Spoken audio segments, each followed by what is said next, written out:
प्रश्न पडला असेल ना, काय आणलंय भाऊ? हे बघा हे आणलंय. काय आहे? पेन आहे. आता पेन आहे, पेन नाही.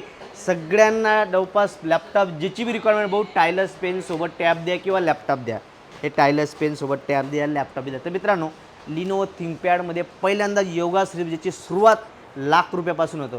थिंकपॅडचा जर i5चा किंवा i3चा नॉर्मल लॅपटॉप जरी घ्यायचा म्हटला तर 60,000च्या पुढे i3ची रेंज असते. आणि तोच थिंकपॅड X1 योगामध्ये L13 योगामध्ये आणलेला आहे मित्रांनो. टॅबलेट प्लस लॅपटॉप विथ पेनसोबत, तो पण i5 11 generation, 16 GB RAM, 256 GB SSD, tablet plus laptop. तुम्ही कंडिशन बघा, एकदम ब्रँड न्यू कंडिशन आयरिस ग्राफिक्ससोबत. मित्रांनो लॅपटॉप तर खतरनाक आहे, टॅबलेट बी आहे, लॅपटॉप बी आहे. 6 महिन्याची वॉरंटी. रेट आहे फक्त 34,999मध्ये हा लॅपटॉप आहे. 34,000. याचा स्टॉक आपल्या सगळ्या ब्रँचला आहे. नाशिक, पुणे, जळगाव, शिरपूर, छत्रपती संभाजीनगर, धुळे, नंदुरबार, पांढरकड़वा सगळ्या ब्रँचला आहे. ब्रँचच्या इन्फॉर्मेशनसाठी नंबर होतो आहे स्क्रीनवर, कुठल्याही ब्रँचचा ॲड्रेस घ्या. सगळ्या ब्रँचला एकच रेट आहे, रेट फिक्स असतो. याच्यावर ॲसेसरीज पण आहे. फटाफट ब्रँचला जा, व्हिजिट करा, माल बघा आणि बाय करा. धन्यवाद.